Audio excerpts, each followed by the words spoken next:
Există un caiet pe care o femeie l-a purtat la gât timp de 33 de ani. Nu la propriu, ci cheia lui, pe un lănțișor subțire, zi și noapte, fără să-l scoată niciodată, nici când dormea, nici când plângea, nici când îngropa oameni dragi. Iar în dimineața în care l-a deschis în fața familiei, fiul ei cel mare a ieșit afară să fumeze, deși nu mai fumase de 10 ani. Nepoata a plâns fără să știe de ce, iar ea a închis caietul, i-a privit pe toți și a spus doar atât: „Mi-am îndeplinit jurământul. Acum e al vostru.” Ce era înăuntru?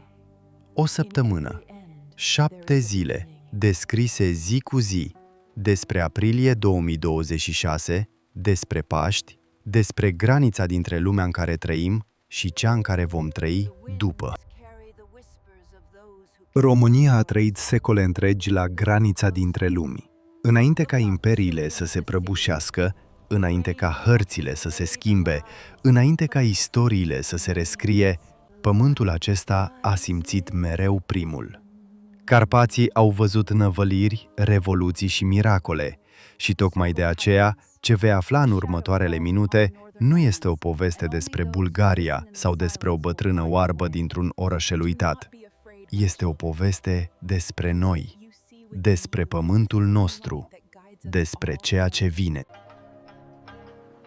Există un caiet îngălbenit, ținut sub lacăt 33 de ani, ascuns în subsolul unei case din orașul Petric. Nici o televiziune nu l-a văzut, niciun politician nu a fost avertizat, nici o arhivă de stat nu l-a înregistrat. Și totuși, în interiorul său se află cuvintele celei mai cunoscute profetese din istoria Europei de Sud-Est, cuvinte dictate în lacrimi, cuvinte despre 7 țări care vor dispărea de pe hartă ca gheața sub soarele de primăvară. Cuvinte despre 12 aprilie 2026, despre Paști, despre granița dintre lumea veche și cea nouă. Nu este un film. Nu este o profeție vagă scrisă cu simboluri pe care le poți interpreta oricum. Este o săptămână descrisă zi cu zi, oră cu oră, cu o precizie care te face să îngheți. Iar dacă stai în România și citești aceste rânduri astăzi, 9 martie 2026, știi deja că Paștele Ortodox nu mai este departe. Mai sunt 34 de zile, 34 de trepte. Și prima treaptă a început deja. Gândește-te o clipă. De câte ori ai simțit că ceva nu este în regulă? Că aerul este mai greu? Că oamenii sunt mai iritabili, mai grăbiți, mai speriați, fără să știe de ce? Că știrile vin prea repede, una peste alta, parcă din adins, să nu ai timp să înțelegi?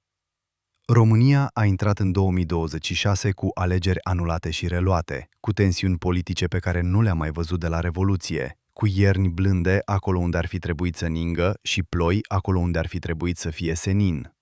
Natura s-a schimbat, oamenii s-au schimbat. Și acum, din subsolul unei case bulgărești, a ieșit la lumină un caiet care spune: nu este o întâmplare, este un semnal. Dar pentru a înțelege ce se află în acel caiet, trebuie să înțelegi mai întâi cine l-a dictat. Cine era femeia aceea care a plâns în timp ce rostea cuvintele despre zilele noastre? Cine era Vanga? Nu Vanga din folclor, nu Vanga din serialele de televiziune, ci Vanga din istoria reală, verificată, documentată, cu 10 de profeții împlinite cu o precizie care a lăsat fără cuvinte oameni de știință, ofițeri de informații și jurnaliști din întreaga lume. Și mai trebuie să înțelegi de ce această profeție a fost păstrată secretă exact 33 de ani. Numărul nu este ales la întâmplare. Niciodată nu era la întâmplare cu ea. 33 de ani, vârsta lui Hristos la răstignire și la înviere. Rămâi cu noi. Această poveste este despre tine. România este una dintre cele mai vechi civilizații din Europa. Înainte ca Roma să fie Roma, înainte ca Grecia să se numească Grecia în forma ei clasică, pe teritoriul dintre Carpați, Dunăre și Marea Neagră trăiau dacii, un popor care își construia templele pe culm de munte și care credea în nemurirea sufletului cu o tărie pe care cuceritorii romani nu au putut-o înfrânge complet.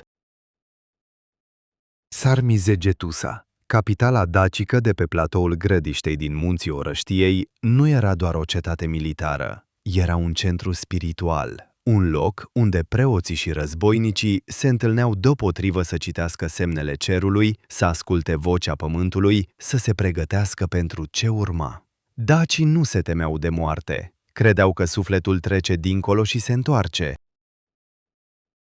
Această tradiție de a asculta semnele nu a murit odată cu cucerirea romană din anul 106 după Hristos. A supraviețuit în munți, în satele de munte, în poveștile bătrânelor, în medicina plantelor, în obiceiurile de Paști care nu s-au schimbat de 1000 de ani. România are ceva unic, un fir nevăzut care leagă prezentul de o înțelepciune foarte veche. De aceea, când cineva vorbește despre profeții, despre semne, despre granița dintre lumi, românii nu râd primii. Înțeleg, au în sânge această înțelegere. Paștele nu este în România doar o sărbătoare religioasă. Este cel mai adânc ritual al poporului român, momentul în care morții și viii se ating, în care lumânările se aprind la miezul nopții, în care Hristos a înviat răsună de la munte la mare, de la Bucovina la Dobrogea, de la Banat la Moldova. Nu există altă noapte în calendar mai încărcată, mai luminoasă, mai plină de speranță și de teamă deopotrivă. Și tocmai despre acea noapte vorbea Vanga, tocmai despre Paștele din 12 aprilie 2026, despre o graniță. Tocmai de aceea această poveste nu este a bulgarilor, este a noastră. Înainte să deschidem caietul, înainte să citim ce este scris înăuntru, trebuie să facem un pas înapoi. Trebuie să înțelegem cine a fost femeia care a dictat acele cuvinte cu lacrimi pe obraj și de ce, din toate profețiile sale, iar ea a rostit mii, aceasta a fost singura pe care a interzis-o categoric, cu jurământ, până la un termen precis. Evanghelia Pandeva Gușterova s-a născut pe 29 ianuarie 1909 în orășelul Strumica, care astăzi aparține Macedoniei de Nord. La vârsta de 12 ani, o furtună de proporții neobișnuite a ridicat-o de pe picioare și a trântit-o la distanță, acoperind-o cu praf și pietre. Când a fost găsită, câteva ore mai târziu, ochii ei erau plini de nisip și piatră. Nu a mai recuperat niciodată vederea. Dar tocmai atunci a început să vadă altfel. Primele semne au apărut treptat. Ea știa lucruri pe care nu le putea ști. Știa unde este turma pierdută a unui vecin. Știa că un bărbat din sat va muri înainte de a împlini 40 de ani. Știa că un cuplu care abia se logodise nu va ajunge la altar. La început, lumea a râs. Apoi a început să tacă. Apoi a început să vină. În anii celui de-al doilea război mondial, faimei ei i s-a alăturat o confirmare după alta. Femeile veneau din sate întregi să întrebe dacă soților sunt vii pe front.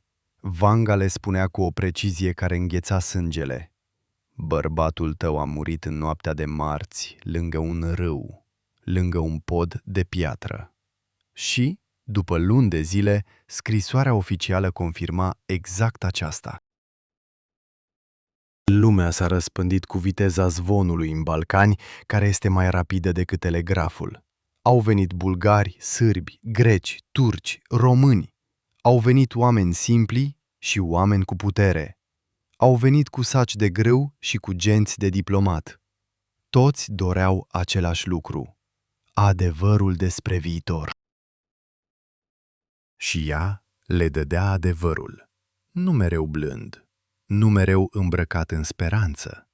Vanga nu cosmetiza. Vanga spunea ce vedea.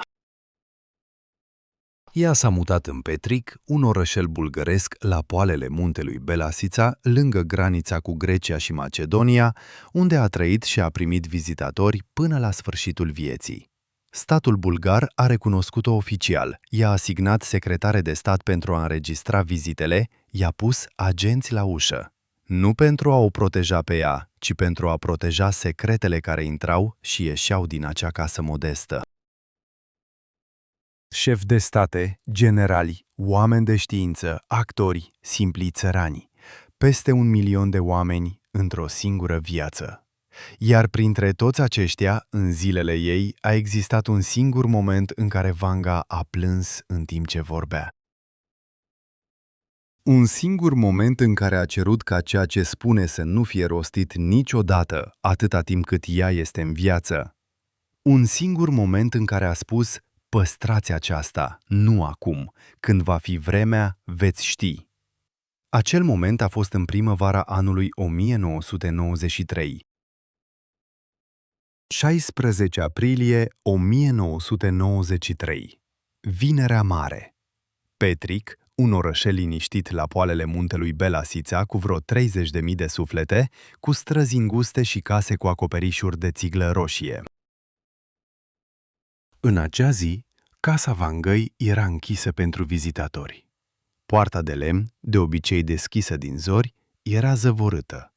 Niciun semn, nicio explicație, doar tăcerea de dinaintea unui lucru mare. Vanga nu primea pe nimeni în săptămâna patimilor. Postea, se ruga, aproape că nu vorbea. Spunea că în acele zile vălul dintre lumi se subțiază și că are nevoie de toată puterea ca să nu se piardă.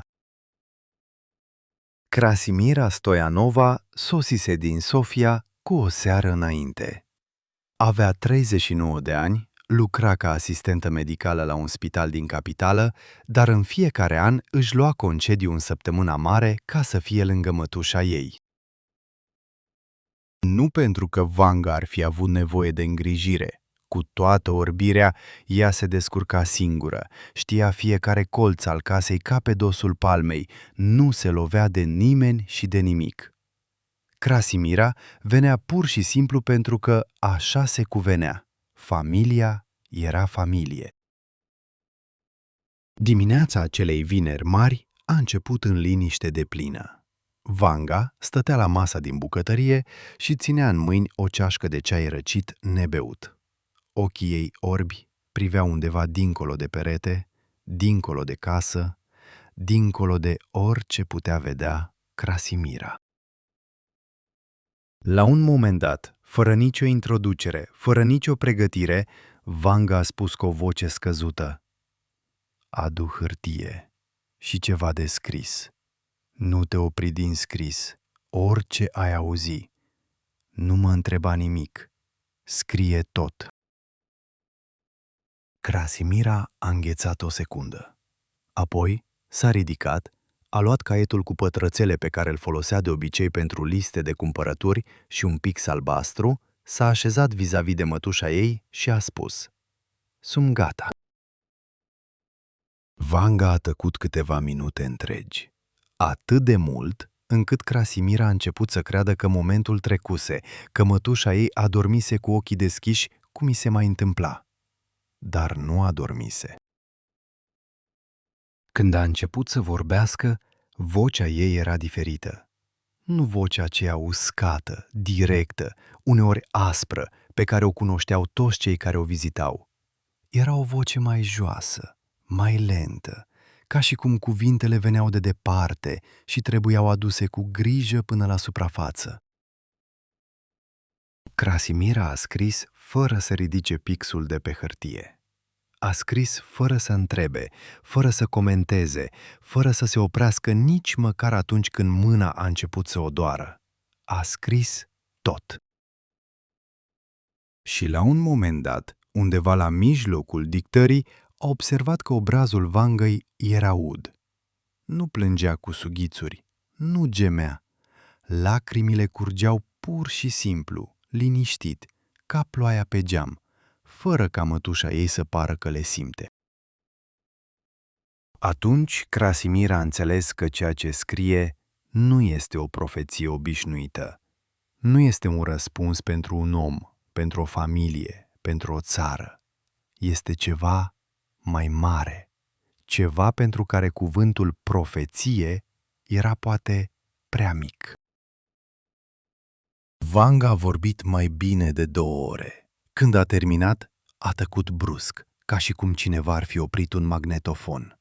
A dus ceașca de ceai la buze, a sorbit, a pus-o jos și a spus cu vocea ei obișnuită, surdă și clară: închide caietul, pune-l undeva unde să nu-l găsești ușor. Ține-l până când vor fi mai puțin de 3 luni până la Paștele anului cu 33 mai mult decât acesta. Krasimira nu a înțeles imediat. A calculat în gând: 1993 plus 33. 2026. Să nu spui nimănui ce este în el, a continuat Vanga. Nu familiei, nu prietenilor, nu preoților, nu ziariștilor, nimănui. Vei fi ispitită de multe ori, vei auzi lucruri în știri care se potrivesc cu ce ai scris. Vei simți că lumea trebuie să știe, dar nu este timpul. Dacă vorbești înainte, cuvintele nu vor ajunge unde trebuie, vor fi înghițite de zgomot, iar tu vei purta vina pentru asta. Krasimira a dat din cap. Înțeleg, dar nu înțelegea pe deplin. Nu putea înțelege, atunci, în acea bucătărie liniștită cu soarele de primăvară intrând prin geam, cât de grea va fi promisiunea pe care tocmai o făcea. A ieșit din camera mătușii cu caietul strâns la piept, cald încă din mâinile ei. L-a dus direct în pivnița casei, la fundul unui vechi geamantan de piele cu 2 încuietori. A trântit capacul. Încuietorile au căzut cu un sunet greu, metalic, ca o ușă care se închide pentru totdeauna. Cheile le-a pus pe un lănțișor subțire și le-a atârnat la gât. De atunci nu le-a scos niciodată, nici când se spăla, nici în somn, nici în zilele cele mai grele care aveau să urmeze. Primii ani după acea vinere mare au fost cei mai dificili. Krasimira se întorcea la Sofia la spital, la viața ei obișnuită, dar în ea locuia ceva ce nu îi aparținea în întregime. O greutate care nu era a ei, dar pe care o purta ea. De fiecare dată când cineva vorbea despre Vanga, și se vorbea mereu, în tramvai, la serviciu, la televizor, Krasimira simțea cum îi se strânge gâtul. Voia să strige: nu știți nimic! Există ceva ce nimeni nu a auzit, ceva care face ca tot ce se știe despre ea să pară mic. Dar jurământul o ținea mai strâns decât orice lanț. Tăcea. A tăcut când în 1991 Uniunea Sovietică s-a prăbușit și lumea s-a cutremurat. A tăcut când războiul din Iugoslavia a aprins Balcanii și oamenii mureau la câteva ore de casa ei. A tăcut când în vara anului 2000 tot globul a plâns după submarinul Kursk, scufundat în Marea Barents cu 118 oameni la bord. De fiecare dată, ceva din interiorul ei tresărea. Acestea au început deja. Acesta este ecoul a ceea ce a văzut ea. Caietul nu era o curiozitate. Era o hartă a prezentului nostru, scrisă cu 30 de ani înainte. În 1996, Vanga a murit.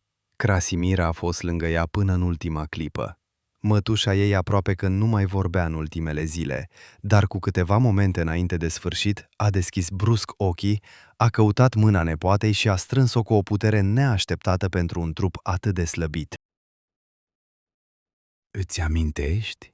a șoptit Vanga. Îmi amintesc, mătuică. Îmi amintesc tot," a răspuns Krasimira cu lacrimi pe obraj. Vanga a zâmbit. A fost ultimul ei zâmbet pe pământ. Atunci sunt liniștită. O oră mai târziu, nu mai era. Imediat după înmormântare a început un adevărat asediu. Ziariști, cercetători, simpli curioși, toți voiau să știe dacă Vanga lăsase mesaje secrete, dacă existau profeții necunoscute.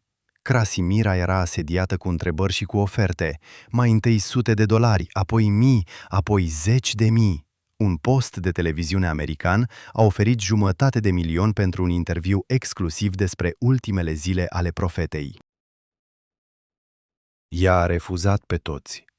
Nu am nimic de spus, repeta mereu cu același calm. Nimic interesant pentru public. Nu o credeau, o urmăreau. Într-o noapte s-a trezit dintr-un zgomot ciudat în pivniță. A coborât cu lanterna și a văzut pe încuietorile de alam ale geamantanului zgârieturi proaspete, clare, făcute cu o sfoară de efracție. Atunci Krasimira s-a speriat cu adevărat pentru prima dată. Caietul nu era o simplă hârtie, era o momeală. Cineva știa deja că acolo există ceva și era gata să facă orice pentru a ajunge la el. A început să mute caietul din loc în loc cu o metodă aproape militară. L-a dus mai întâi la o rudă îndepărtată dintr-un sat și l-a îngropat sub un măr bătrân. 3 ani mai târziu, l-a dezgropat și l-a dus la Sofia într-o casetă bancară. Alți 5 ani și l-a scos de acolo și l-a ascuns într-un spațiu secret din spatele unui raft de cărți din apartamentul ei. Apoi din nou, la niște cunoscuți din Plovdiv, într-un cufăr vechi. Îl muta la fiecare câțiva ani, de parcă el era viu și putea să o trădeze. Au fost momente când ispita de a vorbi devenea aproape insuportabilă. 11 septembrie 2001. Stătea în fața televizorului și urmărea cum cad turnurile. Și înăuntrul ei bătea ceva ritmic și dureros. Dacă aceasta s-a împlinit cuvânt cu cuvânt, înseamnă că și restul se va împlini. În acea seară, a coborât caietul din ascunzătoare, a deschis prima pagină, a parcurs cu ochii rândurile cunoscute și l-a închis la loc. Nu era încă vremea. Mai rămâneau 25 de ani. Anul 2020. Pandemia. Orașele goale. Oamenii închiși în case ca în închisori. Krasimira privea pe fereastră străzile pustii ale Sofiei și gândea cu o liniște care o speria singură. Acesta este doar prologul. Ea a spus că este doar începutul. Ispita a venit din nou ca un val. Poate acum.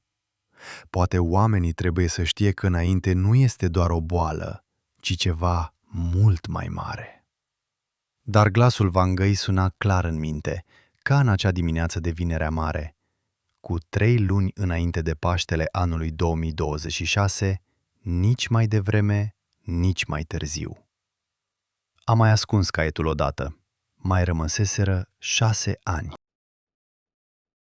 Krasimira trecuse de 70 de ani când, în 2025, a simțit că puterile îi slăbesc. Nepoții crescuseră, strănepoții alergau prin casă, iar ea purta același lănțișor cu chei la gât de 32 de ani. Noaptea visa uneori 7 țări dizolvându-se în aer ca ceața. Visa oameni alergând pe străzi fără nicio direcție. Visa o tăcere atât de adâncă încât îi plesneau urechile. Se trezea udă de transpirație rece și șoptea în întuneric. Puțin mai mult. Puțin mai mult. Februarie 2026 a venit fără să anunțe. Zăpada acoperea petricul ca o pătură albă și grea, iar aerul mirosea apropiere de schimbare. Krasimira a adunat toată familia, copii, nepoții, strănepoții, în casa bătrână de la marginea orașului. A spus simplu: a venit vremea. Toți au tăcut. Nimeni nu a întrebat despre ce. Toți știau. Krasimira a coborât singură în pivniță. Mâinile îi tremurau când a introdus cheia în prima încuietoare. Clic! A doua încuietoare. Clic! Geamantanul s-a deschis cu un oftat greu, de parcă și el obosise să aștepte. La fund, sub un strat de fotografii vechi și scrisori îngălbenite, se afla caietul cu pătrățele. Îngălbenit, dar întreg. Cerneala de pe prima pagină era încă vizibilă. Krasimira l-a ridicat cu ambele mâini, ca pe ceva sfânt, și a urcat scările. S-a așezat la masa din bucătărie în fața întregii familii. A deschis caietul și a început să citească cu voce tare. Vocea îi era slabă, dar fermă. Citea încet, cuvânt cu cuvânt, ca să nu piardă nimeni nicio literă. Familia a ascultat în tăcere deplină. Când a ajuns la descrierea celor 7 zile, una din nepoate a început să plângă fără zgomot. Când a citit despre 7 țări care vor dispărea, fiul cel mare al Krasimirei s-a ridicat și a ieșit afară să fumeze, deși nu mai fumase de 10 ani. A citit până la capăt, a închis caietul, a privit pe toți cu ochii calmi. Acum, acest lucru este al vostru. Mi-am îndeplinit jurământul. De acum, voi decideți ce faceți cu el. În cameră s-a lăsat o tăcere absolută. Doar ceasul ticăia. Afară începea să ningă, dar în internet primele zvonuri deja se mișcau. Cineva din familie nu a rezistat ispitei. Chiar în noaptea aceea, o fotografie a primei pagini din caiet a apărut într-un grup privat de mesaje. De acolo, un ecran capturat a ajuns în câteva canale de știri online. Până dimineața, fraze scurte circulau deja în zeci de grupuri din Bulgaria, Serbia și România. Oamenii nu citeau cu atenție. Citeau în grabă, pe telefon, între două treburi și rețineau ce-i lovea mai tare. 7 țări vor dispărea. 12 aprilie 2026. Granița dintre lumea veche și cea nouă. În România, vestea a ajuns repede. Nu prin televiziuni, nu prin ziare. A venit pe căile pe care vin acum toate lucrurile care contează cu adevărat. Prin mesaje între prieteni, prin grupuri de familie, prin postări fără sursă verificată, dar cu o greutate care greu se explică rațional. Oamenii o simțeau. Nu toți, nu imediat, dar o simțeau. Ceva în acea frază scurtă, granița dintre lumea veche și cea nouă, lovea undeva adânc, acolo unde trăiesc lucrurile pe care nu le spui cu voce tare, dar le simți de mult timp. România tocmai ieșise dintr-o iarnă politică lungă și tulbure. Alegerile anulate, protestele din stradă, incertitudinea economică, prețurile care nu coborau, tinerii care plecau și nu se mai întorceau. Țara era obosită, cu o oboseală mai veche decât un an electoral. Și brusc, din subsolul unei case bulgărești, venea un mesaj care spunea că nu este o întâmplare. Că această oboseală, această tensiune, acest aer greu, fac parte dintr-un plan mai mare, dintr-o succesiune de evenimente descrisă de o femeie oarbă cu 33 de ani înainte. Unii au râs, desigur. Râsul este primul reflex în fața a ceea ce nu poți explica. Altă conspirație, altă profeție, altă poveste pentru cei care nu au altceva de făcut. Dar râsul acela era puțin prea rapid, puțin prea tare, de parcă cel care râdea voia să se convingă pe sine înainte de altcineva. Alții au tăcut și tăcerea aceea spunea mai mult. Cei care cunoșteau istoria Vangăi, cei care știau despre Kursk, despre turnurile gemene, despre pandemia din anul șoarecelui, aceia nu râdeau. Puneau telefonul jos, priveau pe fereastră și gândeau: de câte ori mai poate fi o coincidență?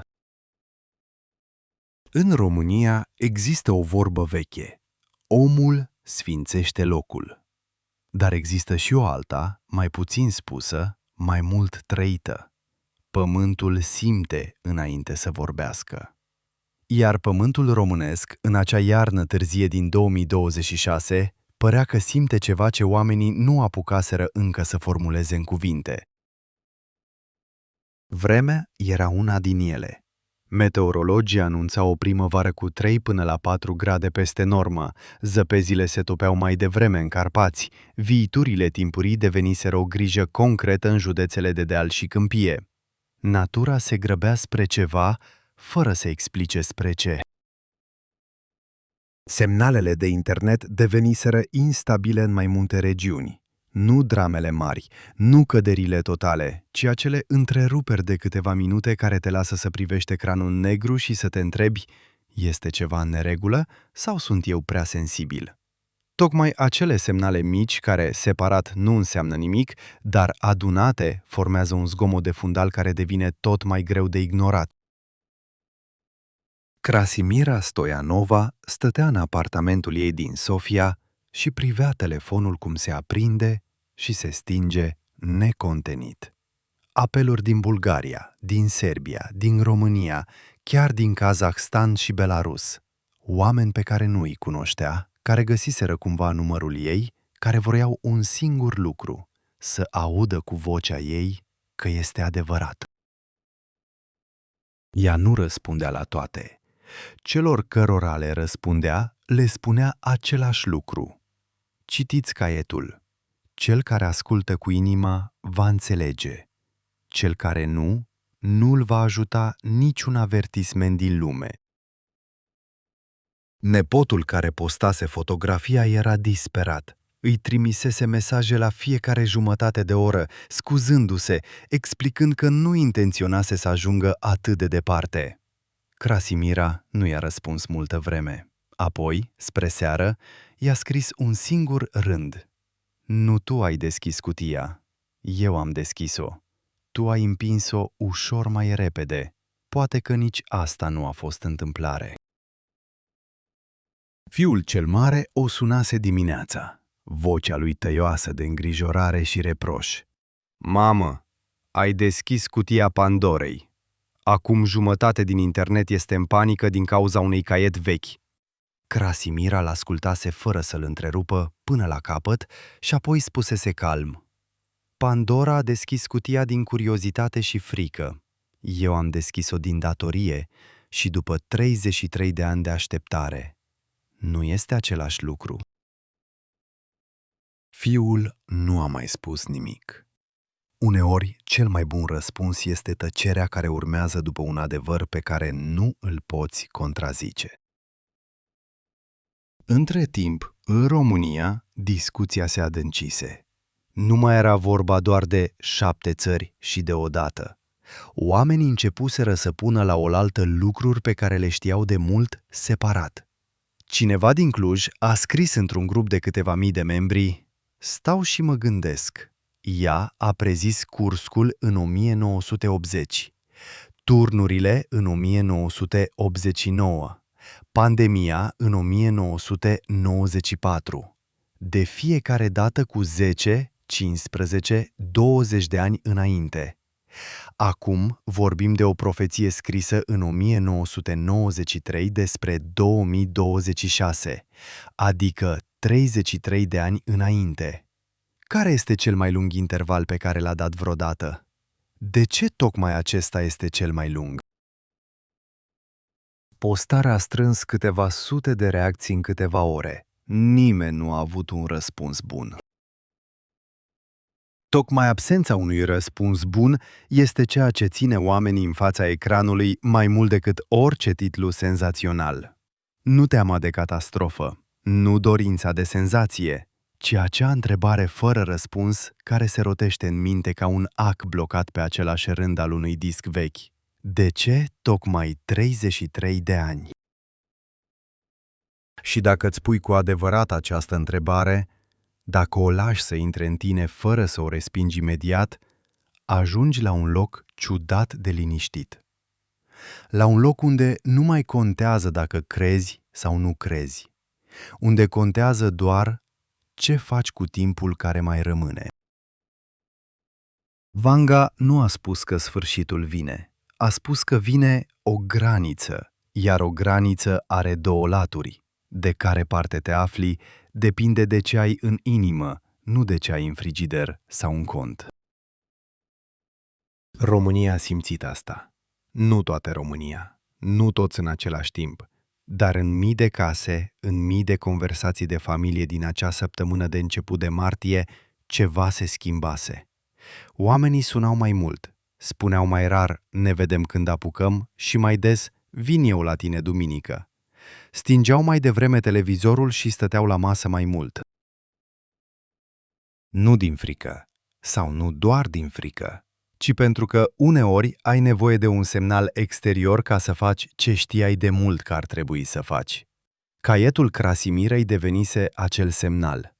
Nu pentru că era neapărat adevărat sau neadevărat, ci pentru că atingea ceva real, ceva pe care oamenii îl purtau în ei de mult și nu știau cum să-l numească.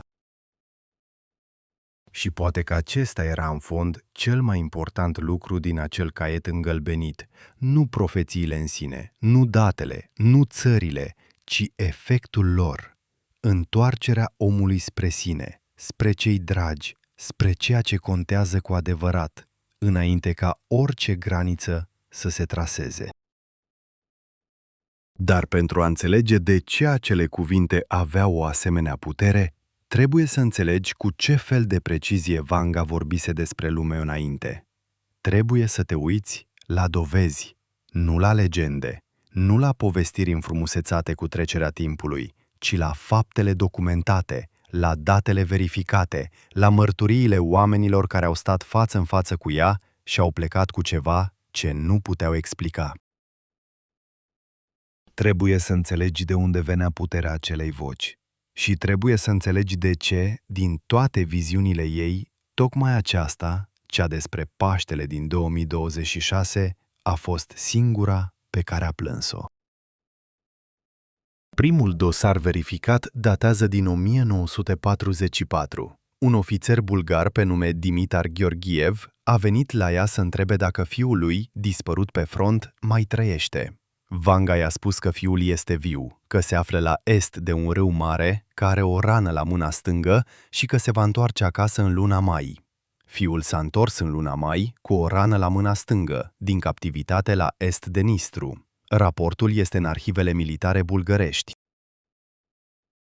Al doilea dosar din 1956 implică un geolog sovietic trimis de Moscova cu o misiune precisă: să o testeze, să vină cu o întrebare despre care nu știe nimeni în afară de el. A întrebat-o unde sunt depunerile de minereuri pe care le căuta de 2 ani. Ea i-a dat coordonate, echipa lui a verificat, coordonatele erau corecte. Raportul a ajuns pe masa unui general din KGB. De atunci, interesul serviciilor secrete față de Vanga nu a mai fost o legendă urbană. A devenit o realitate administrativă, cu dosare, cu stenograme, cu agenți care notau fiecare vizită. Statul bulgar a creat un fond special pentru veniturile generate de vizitele la ea, pentru că oamenii veneau cu daruri care valorau sume considerabile. Ea nu a cerut niciodată bani. Îi primea, îi dădea mai departe. Celor care veneau fără să aibă ce oferi, le vorbea la fel ca celor care veneau cu geamantane pline. Această egalitate în fața adevărului era poate una din cele mai desconcertante calități ale ei. Nu favoriza pe nimeni. Nu îmbogățea răspunsul în funcție de cât de important era vizitatorul. Spunea ce vedea. Atât. Și tocmai de aceea, când a dictat acel caiet în Vinerea Mare din 1993, cu lacrimi pe obraj, Crasimira a știut că ceea ce aude nu este obișnuit. Nu pentru că era neașteptat de dramatic, ci pentru că Vanga plângea, iar Vanga nu plângea aproape niciodată. Există un lucru pe care majoritatea oamenilor nu îl știu despre Vanga și care schimbă complet felul în care îi privești profețiile. Ea nu vorbea despre viitor ca despre ceva abstract, ca despre o viziune vagă pe care o interpretezi cum vrei. Ea vorbea despre viitor ca despre un prezent pe care doar ea îl putea vedea, dar care exista deja, complet și detaliat, undeva dincolo de ce percepem noi. Nu spunea poate sau s-ar putea. Nu spunea simt că. Spunea bărbatul tău a murit marți lângă un pod de piatră, lângă un râu. Spunea copilul tău are o pată pe plămânul drept. Du-l la doctor miercuri, nu joi. Spunea cu exactitatea unui om care citește dintr-o carte deja scrisă, nu a unuia care ghicește. Această calitate a preciziei este cea care a adus la ea oameni de știință care, în mod normal, ar fi râs de ideea de profeție. Un grup de cercetători bulgari a desfășurat în 1972 un experiment controlat. Au trimis la ea 10 persoane cu întrebări pregătite dinainte, fără să-i spună nimic despre cine sunt sau ce caută. Rata de răspunsuri corecte a fost de 84%. Experimentul nu a fost publicat în reviste internaționale. Autoritățile bulgare l-au clasificat. Dar cercetătorii implicați au vorbit despre el după căderea comunismului în interviuri înregistrate și păstrate la Universitatea din Sofia, nu ca o mărturie mistică, ci ca un fapt documentat pe care nu l-au putut explica cu instrumentele pe care le aveau. Tocmai această imposibilitate de a explica este ceea ce rămâne după ce treci dincolo de emoție și de senzație. Nu mistica, nu aura, nu poveștile înfrumusețate, ci un număr sec, 84%. Și întrebarea pe care o pune acel număr: ce înseamnă asta pentru noi, cei care trăim în anul pe care ea l-a descris cu lacrimi? România are propria ei relație cu profețiile și cu vizionarii. Nu este o relație de împrumut, nu este ceva adus din afară. Este una crescută din același pământ ca și Doina, ca și mitul Miorița, ca și credința că moartea nu este un capăt, ci o trecere. Bătrânele din satele de munte ale Apusenilor sau ale Bucovinei au știut dintotdeauna să citească semne în nori, în zborul păsărilor, în forma fumului ce iese din coșul vecinului dimineața. Nu este superstiție, este o formă veche de atenție, o formă de a fi prezent în lume cu toate simțurile, nu doar cu cele pe care le validează știința modernă. Și această formă de atenție face ca un român să nu respingă instinctiv ce nu poate explica.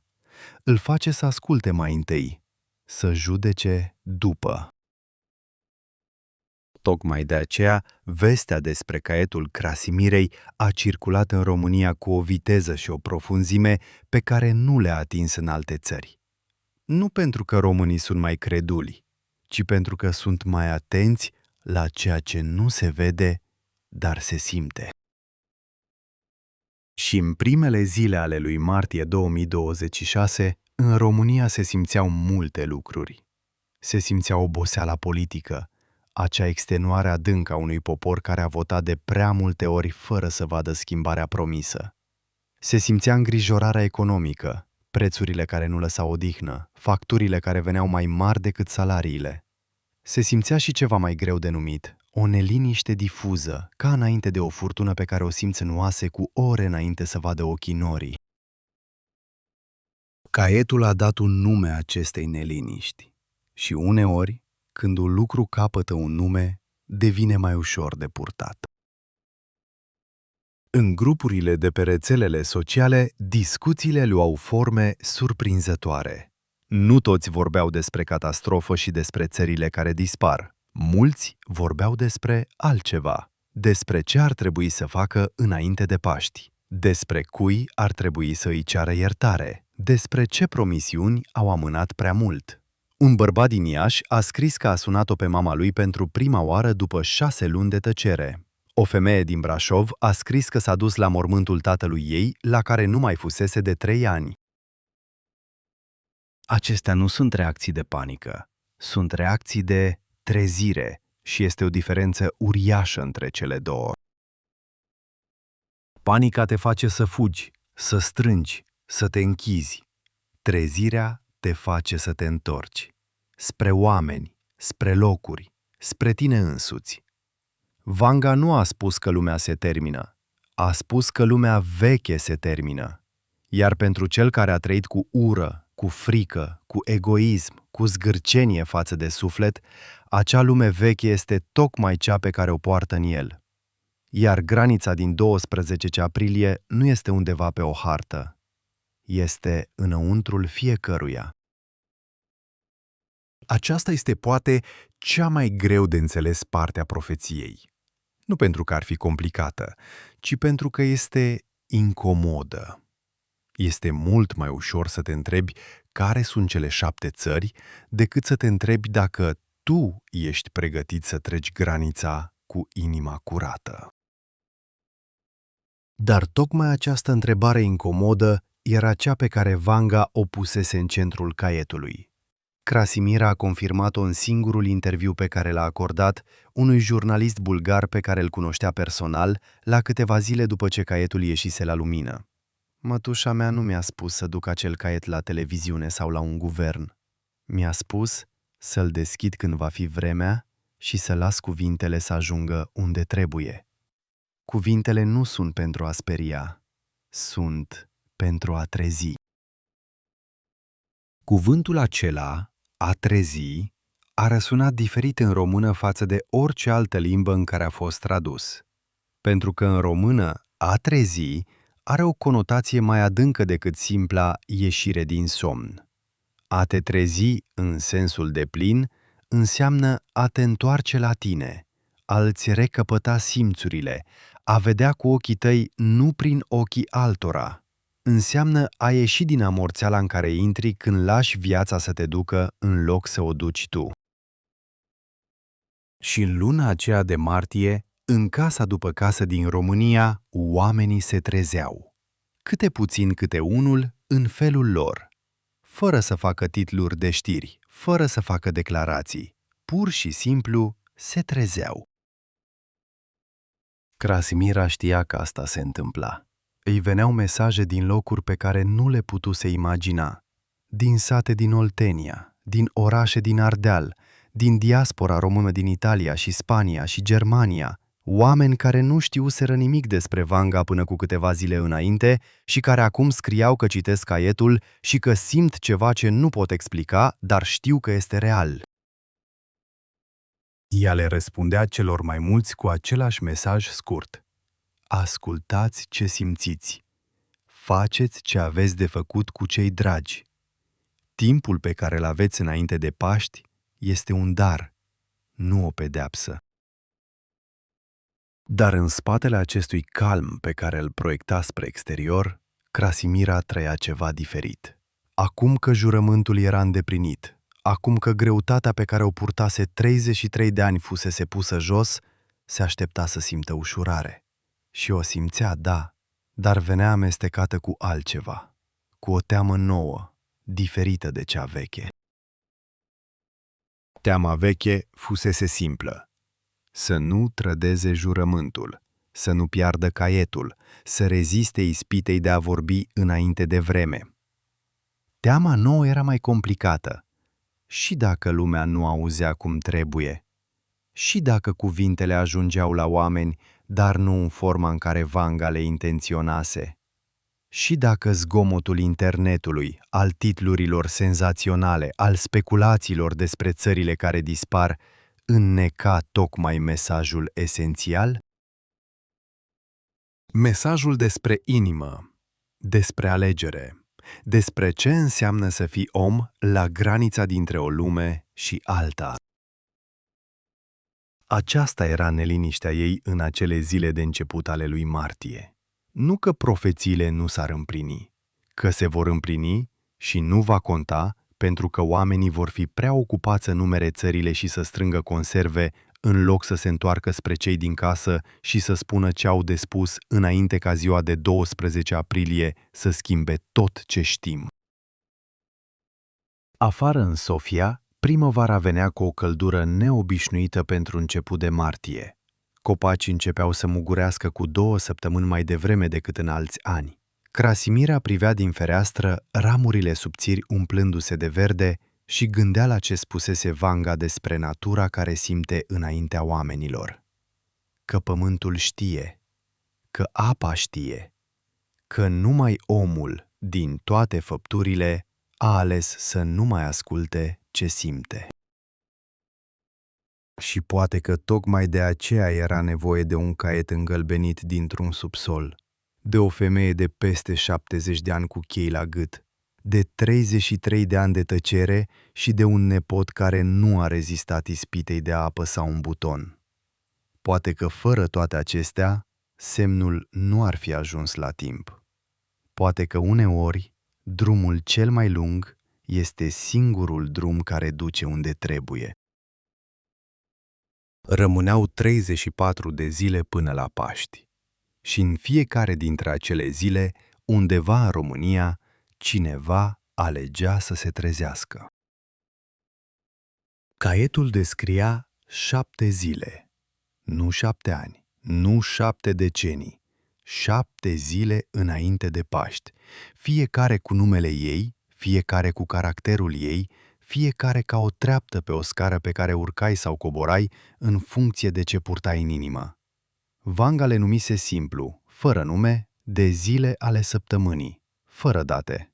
Le numise după ce se întâmplă în ele. Prima zi o numise ziua îndoielii. Nu ziua fricii, nu ziua catastrofei, ziua în care oamenii încep să pună întrebări la care nu au răspuns și descoperă că lipsa răspunsului nu îi omoară, ci îi face mai atenți.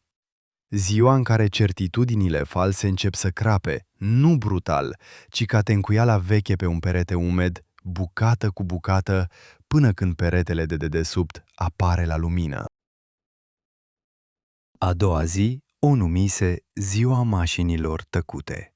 Și aici caietul devenea concret într-un mod care îți tăia respirația.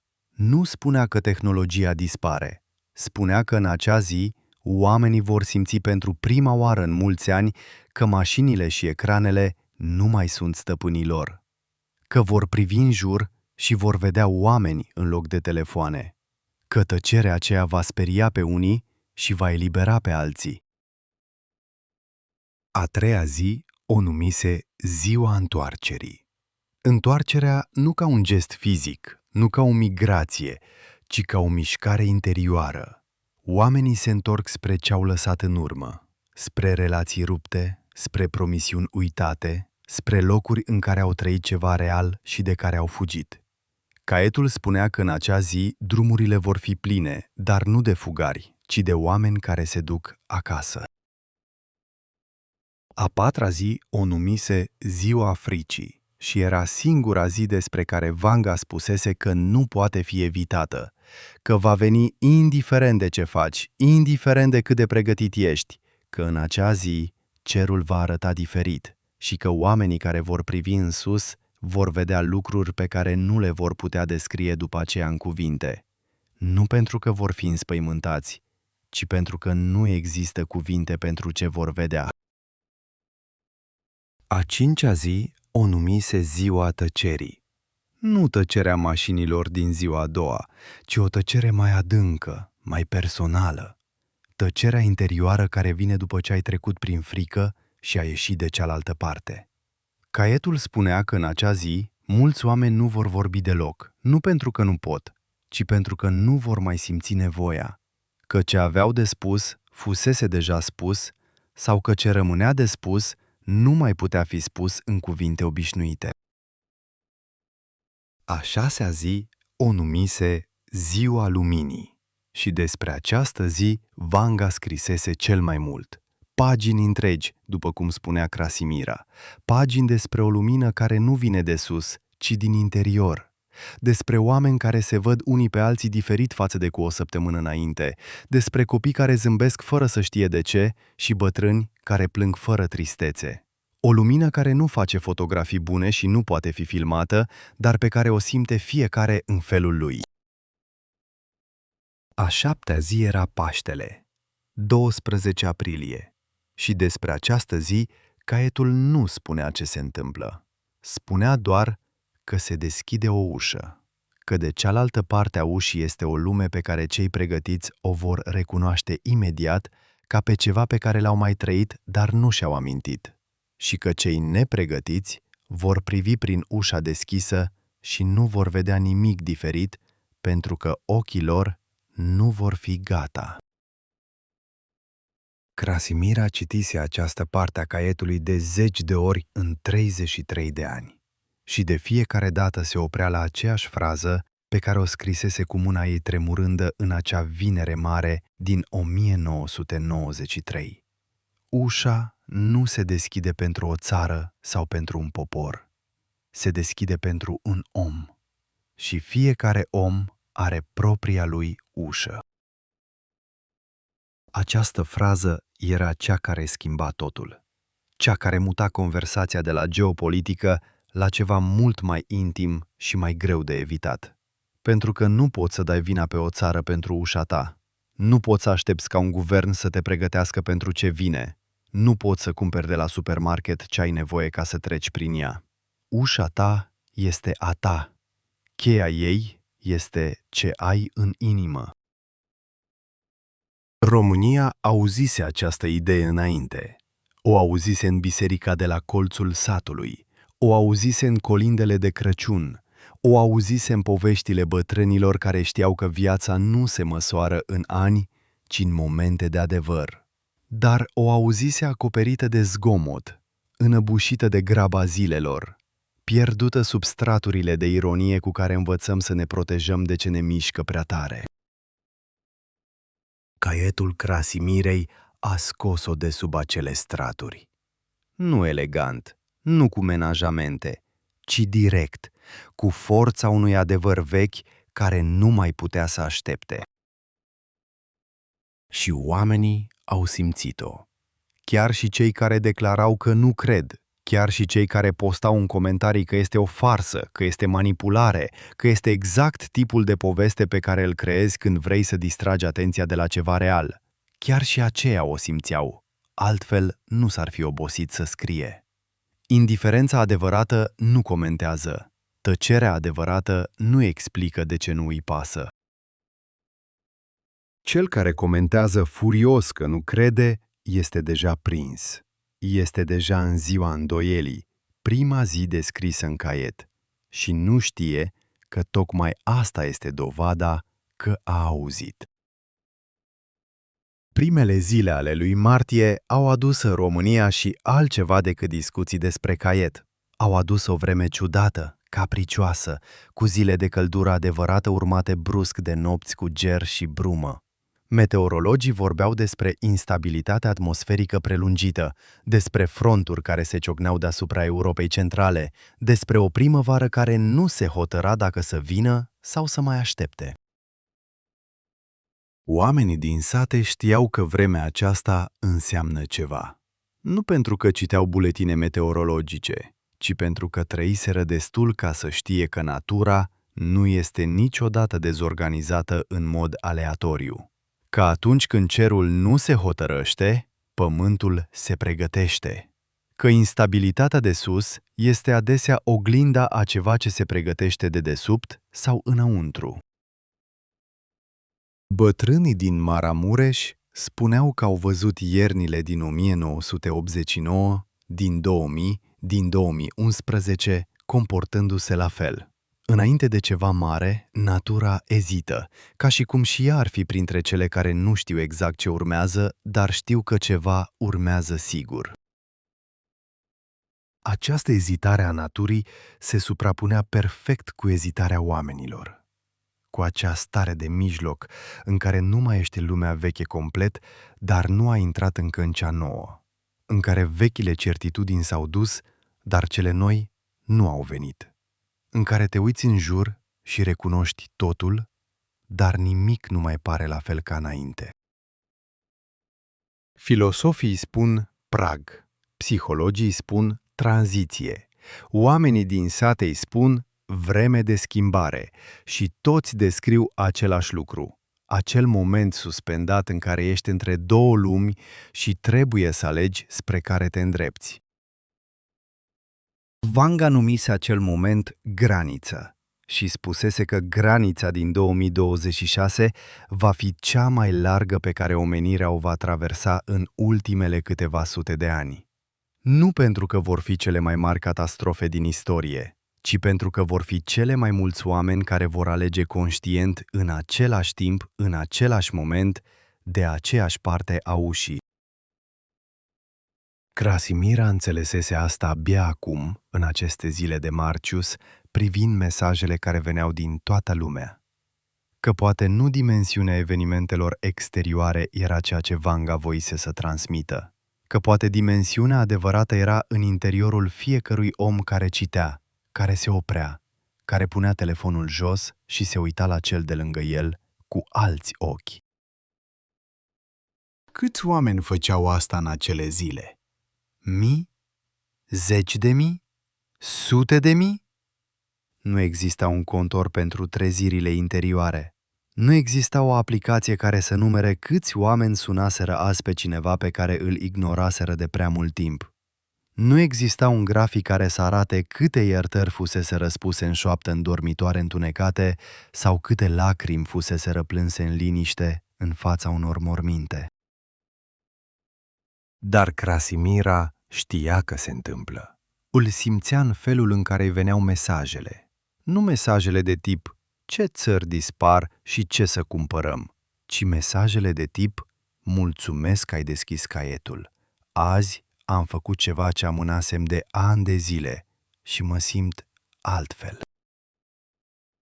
Acestea erau mesajele care o țineau la fereastră, cu ceaiul în mână, privind primăvara timpurie care se instalase în Sofia, fără să ceară voie nimănui.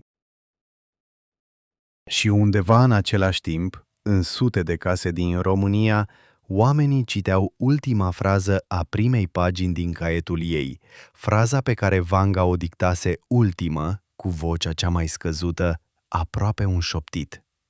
Lumea nouă nu vine din cer. Iese din oameni, din câte unul, pe rând. Există un lucru pe care îl fac toate profețiile adevărate și pe care nu îl face niciuna falsă. Nu prezic spectacole. Nu promit explozii și fulgere și semne pe cer vizibile din orice colț al lumii. Profețiile adevărate prezic alegeri. Momente în care un om, singur, în liniștea camerei lui sau în zgomotul unei zile obișnuite, decide cine este cu adevărat. Și tocmai această calitate a caietului Krasimirei îl făcea diferit de tot ce circulase până atunci sub numele Vangăi pe internet. Nu era spectaculos în sensul vizual. Nu descria meteoriți sau valuri uriașe sau orașe scufundate. Descria oameni. Descria cum se schimbă fața unui om când renunță la ceva vechi din el. Descria cum arată o casă în care s-a spus în sfârșit un adevăr ținut prea mult timp. Descria mirosul aerului după o furtună interioară, acel miros de după ploaie pe care nu îl poți descrie, dar îl recunoști imediat când îl simți. Aceasta era forța reală a textului din acel caiet îngălbenit. Nu datele, nu țările, nu terminologia apocaliptică pe care internetul o adora, ci detaliile umane, mici și precise, care nu pot fi inventate de cineva care nu a văzut cu adevărat. Detaliile acelea care te fac să te oprești în mijlocul lecturii și să gândești: cum a știut asta? Cum a putut să știe exact cum se simte un om la granița dintre cine a fost și cine va fi? În România, această parte a caietului a ajuns mai greu la oameni, pentru că a trebuit să treacă întâi prin filtrul titlurilor de știri care vorbeau doar despre 7 țări și despre 12 aprilie. Dar când a ajuns, când oamenii au citit cu răbdare dincolo de primele fraze senzaționale, ceva s-a schimbat în felul în care receptau totul. Un profesor de liceu din Sibiu a postat pe un grup de părinți o transcriere a paginilor despre ziua a treia, ziua întoarcerii. A scris de desubt un singur comentariu. Citiți asta și spuneți-mi sincer dacă nu se potrivește cu ce simțiți în ultima vreme. În mai puțin de 12 ore, postarea avusese câteva sute de răspunsuri. Niciunul dintre ele nu vorbea despre catastrofă. Toate vorbeau despre întoarcere. despre ce aveau de rezolvat, de spus, de făcut, înainte ca ceva să se schimbe definitiv. Profesorul acela nu știa că reproduce exact reacția pe care Vanga o descrisese în caiet pentru ziua îndoielii. Oamenii nu se tem, ci se întreabă. Nu fug, ci stau și privesc în interior. Și tocmai această privire înăuntru este primul pas spre ușa despre care vorbise ea. Dar caietul nu era numai despre zile și despre alegeri interioare. Avea și o parte concretă, o parte despre care Krasimira vorbise cel mai puțin în acel interviu acordat jurnalistului bulgar, pentru că era partea care o speria cel mai tare chiar și pe ea. Partea despre cele 7 țări. Nu le numea direct. Vanga nu numise niciodată țările direct, dar le descrisese prin trăsături, prin ce fac, prin ce reprezintă în ecuația lumii din acel moment. Și Krasimira recunoscuse cel puțin 4 dintre ele fără niciun efort, pentru că descrierile erau clare pentru oricine urmărea cu atenție lumea din ultima decadă. O țară descrisă ca cea care vorbește tare, dar merge singură. O țară descrisă ca cea care a uitat de unde vine și acum se ceartă cu umbra ei. O țară descrisă ca cea care stă între 2 giganți și nu alege, sperând că amândoi o vor cruța. Și o țară descrisă în cel mai dureros mod ca cea care a avut totul și a irosit totul și acum privește înapoi la ce a pierdut, dar nu mai poate întoarce timpul. Nu era greu să proiectez aceste descrieri pe harta Europei din 2026. Era dificil să nu o faci.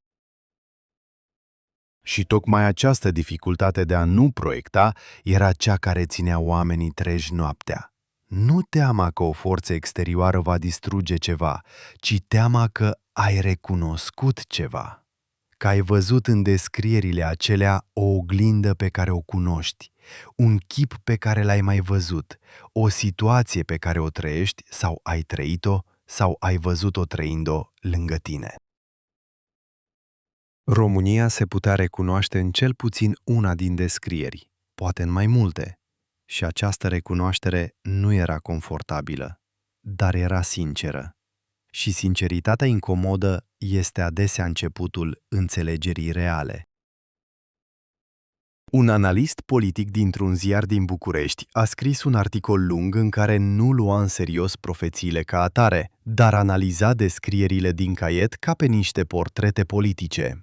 Concluzia lui era că, indiferent dacă Vanga văzuse sau nu ceva supranatural, descrierile acelea se potriveau cu o precizie remarcabilă pe ceea ce un observator lucid al geopoliticii europene ar fi putut scrie și el, bazat doar pe date și tendințe. Articolul a fost citit de câteva sute de mii de oameni în câteva zile, ceea ce înseamnă că mesajul ajunsese și la cei care nu cred în profeții și că forța lui nu stătea neapărat în origine, ci în conținut. Adevărul îți este indiferent de unde vine. Dacă este adevăr, te lovește. Și oamenii simțiseră lovitura, fiecare în felul lui. Krasimira primea acum și mesaje din România. Nu puține, ci sute pe zi, scrise în bulgară cu ajutorul unui traducător online sau direct în română, uneori cu greșeli, dar întotdeauna cu o sinceritate care o mișca. Oameni care voiau să știe mai mult despre mătușa ei. Oameni care o întrebau dacă caietul mai are pagini pe care nu le-a arătat nimeni. Oameni care o întrebau ceva mult mai simplu și mai greu în același timp. Ce ar trebui să facă acum? Ea le răspundea la fel cum îi răspunsese nepotului, la fel cum îi răspunsese fiului furios, la fel cum răspunsese tuturor în acele zile. Faceți ce simțiți că trebuie să faceți față de oamenii din viața voastră. Restul nu depinde de voi. Răspunsul acesta părea simplu, dar nu era. Pentru că a face ce simți că trebuie să faci față de oamenii din viața ta înseamnă să treci peste mândrie, peste resentiment, peste obișnuința de a amâna ce doare. Înseamnă să suni pe cineva care nu se așteaptă la apelul tău, să spui ceva ce ai ținut închis pentru că nu știai cum să-l formulezi sau pentru că ți era frică de cum va fi primit. Înseamnă să fii vulnerabil. Și vulnerabilitatea în lumea veche era slăbiciune. Dar în lumea nouă despre care vorbea caietul, vulnerabilitatea era tocmai cheia despre care scrisese Vanga, cheia ușii personale a fiecăruia. Undeva în aceste gânduri, în aceste zile de început de martie, România redescoperise ceva vechi, ceva ce știuse întotdeauna, dar uitase sub greutatea anilor și a deziluziilor și a oboselii. Că Paștele nu este o sărbătoare pe calendar, că învierea nu este un eveniment de acum 2000 de ani preservat în ritual și în lumânări și în ouă roșii, că învierea este ceva ce se poate întâmpla în interiorul unui om viu, acum, în martie 2026, pe orice stradă din orice oraș sau sat al acestei țări. Că granița despre care vorbise Vanga nu era în viitor. Era în fiecare dimineață în care te trezeai și alegeai ce fel de om să fii în ziua aceea. Și dacă înțelegeai asta, atunci 12 aprilie nu mai era o dată de temut. Era o dată de așteptat. Nu cu nerăbdare anxioasă, ci cu liniștea omului care știe că a făcut ce trebuia și acum poate să privească cerul fără să se ferească de el. Krasimira pusese telefonul jos în acea seară și mersese la fereastră.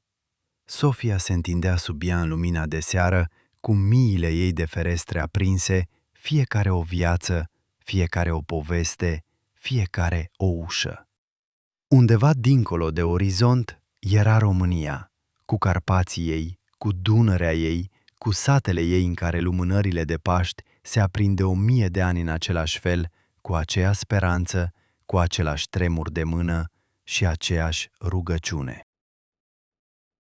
A șoptit în liniștea camerei, pentru ea, pentru nimeni, pentru toți. Mătușă, cred că au auzit.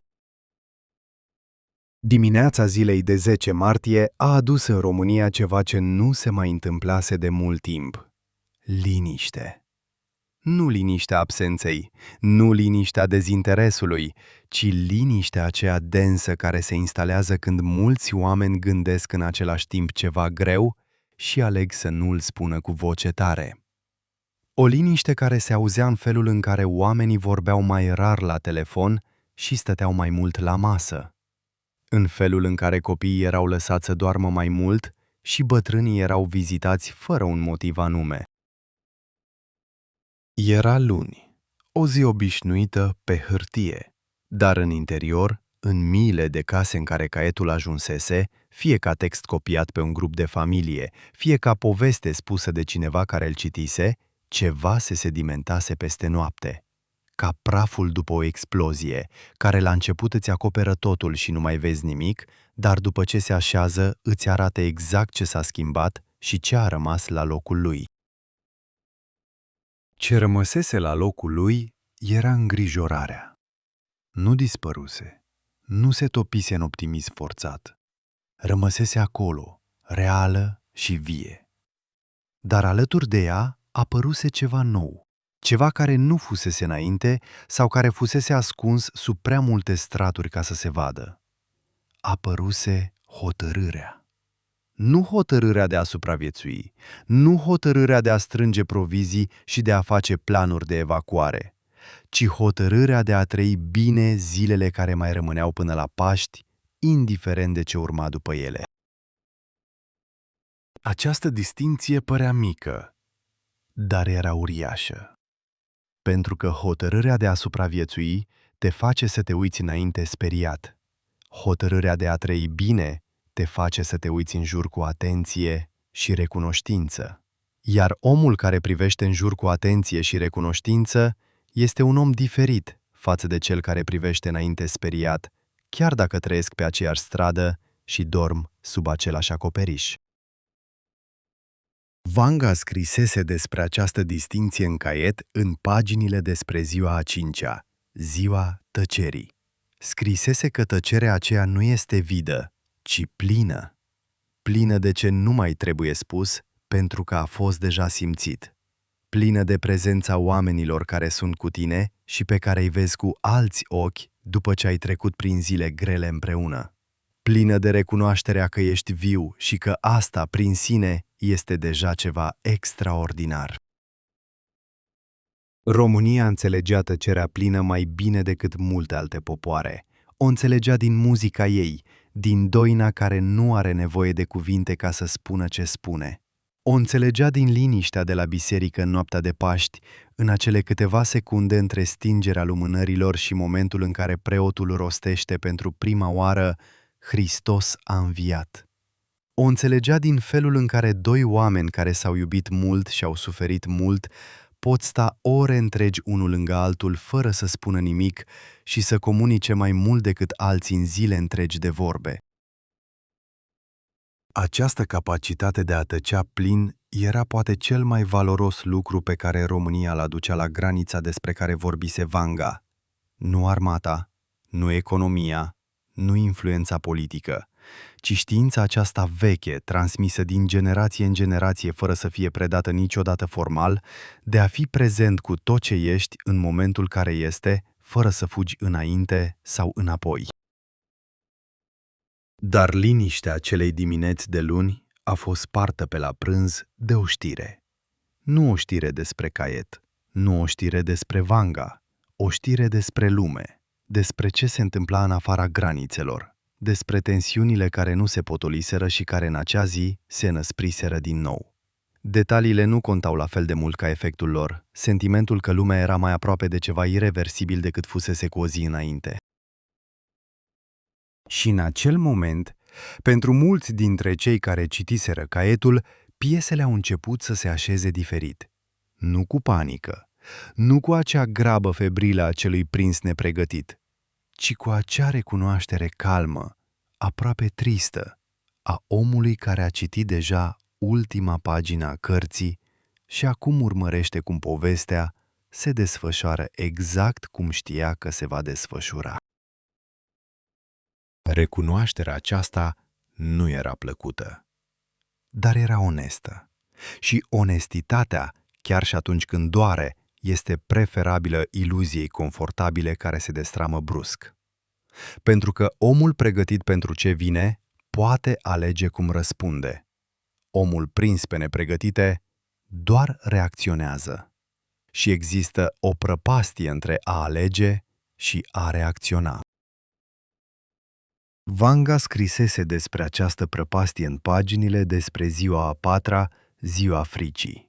Scrisese că frica nu este dușmanul, că frica este semnalul, că un om care simte frică și o recunoaște ca atare, fără să o nege și fără să se lase copleșit de ea, este un om care poate merge mai departe.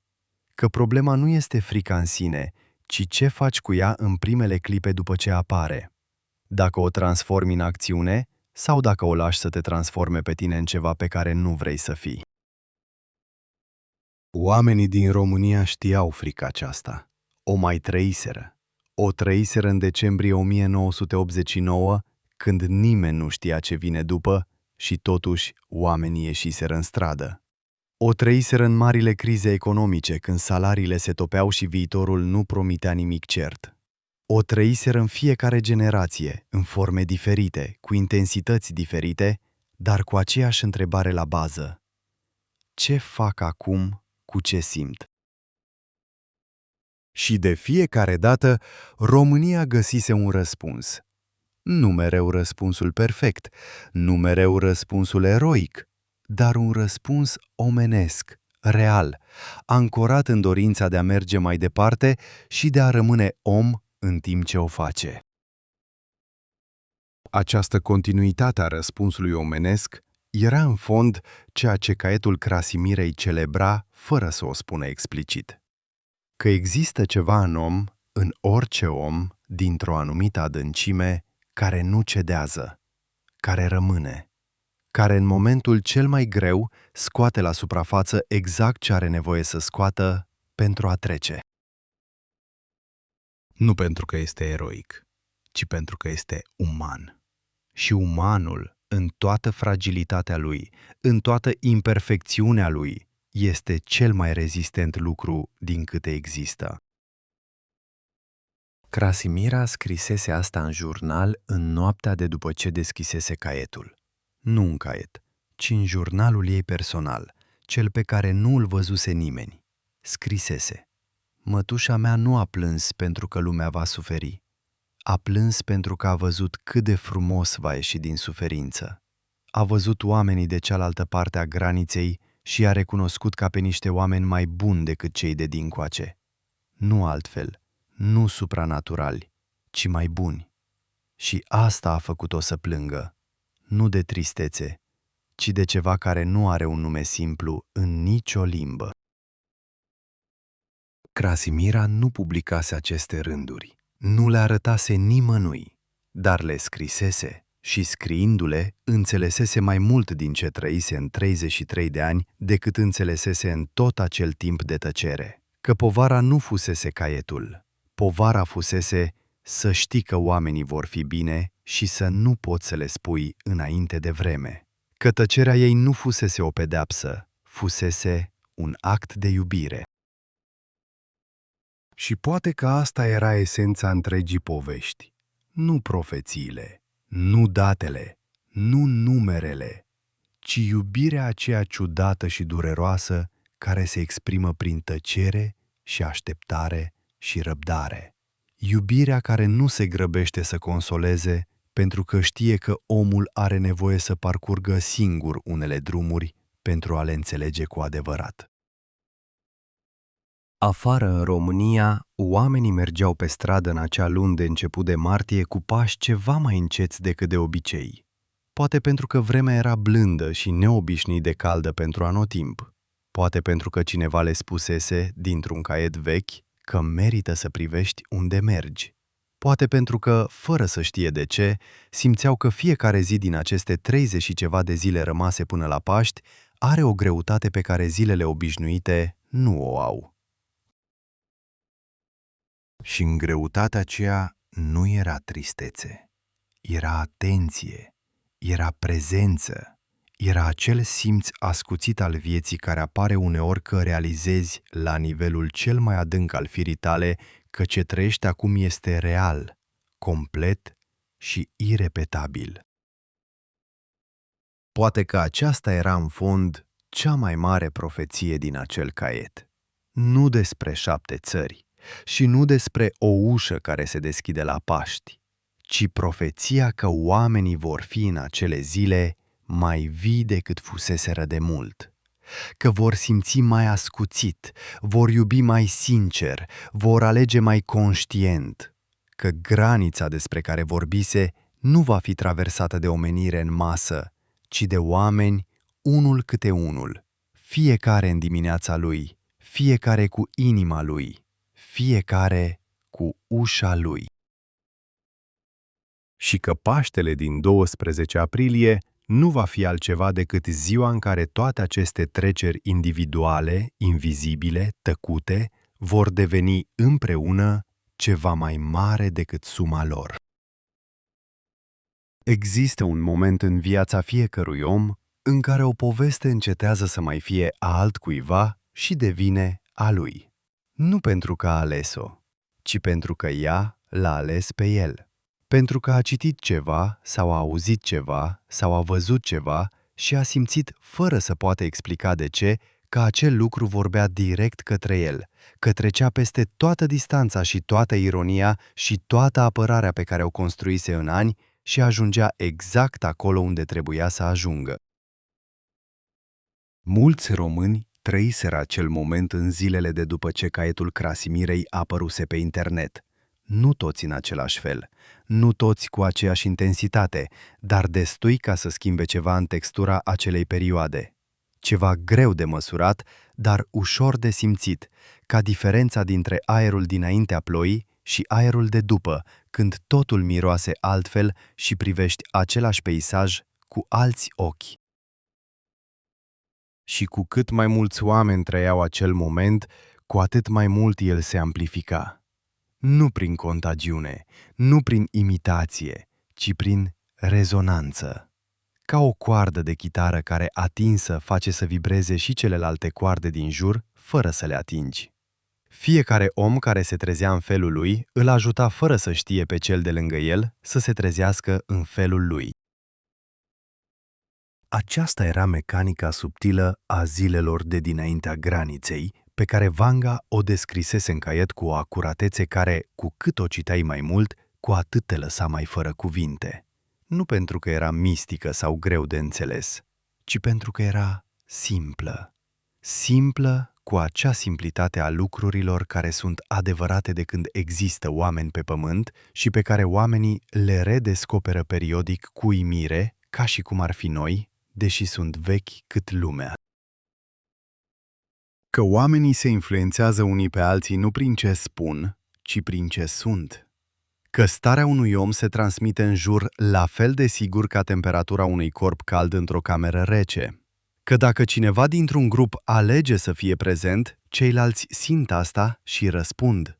Că trezirea nu este un act solitar, este un act care, odată început, se propagă.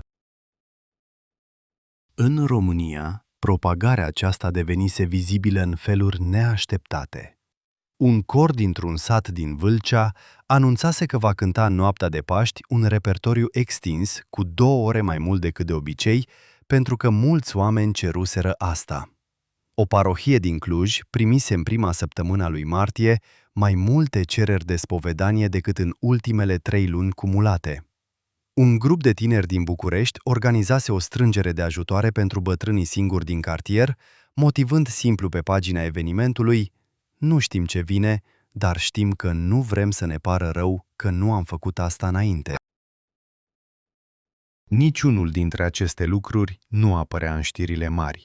Niciunul nu genera titluri senzaționale, dar toate erau reale și toate vorbeau despre același lucru, că mesajul din caiet ajunsese unde trebuia să ajungă, în forma în care trebuia să ajungă, la oamenii care aveau nevoie de el. Krasimir afla despre aceste lucruri prin mesajele care îi veneau. Le citea pe toate, chiar dacă nu putea răspunde la toate. Le citea și simțea ceva ce nu mai simțise de 33 de ani. Că greul trecuse. Nu că lumea era mai sigură sau că viitorul era mai clar, ci că ce avusese de făcut ea, fusese făcut și că restul acum aparținea oamenilor care primiseră mesajul și alegeau ce fac cu el. Era o eliberare ciudată aceasta, nu triumfătoare, nu zgomotoasă, liniștită și adâncă, ca un râu care a curs mult timp printr-o albie îngustă și ajunge în sfârșit într-o câmpie largă și se poate răspândi în voie. Nu mai repede, nu mai puternic, doar mai liber. Caietul stătea pe masa din bucătărie, închis. Krasimira nu-l mai deschidea. Nu mai era nevoie. Cuvintele din el trăiau acum în mii de oameni, în formele pe care ei le dăduseră, în înțelesurile pe care ei le găsiseră, în alegerile pe care ei le făceau în fiecare dimineață. Caietul își îndeplinise rolul. Acum era din nou o simplă hârtie îngălbenită, valoroasă doar ca amintire, nu ca secret. Și totuși, un lucru rămânea nespus. Un lucru pe care Krasimira nu-l spusese în interviu, nu-l scrisese în niciun mesaj, nu-l împărtășise nimănui din familie. Un lucru mic și mare în același timp, pe care îl știa de 33 de ani și pe care îl purtase alături de caiet, invizibil, fără greutate fizică, dar cu o prezență constantă.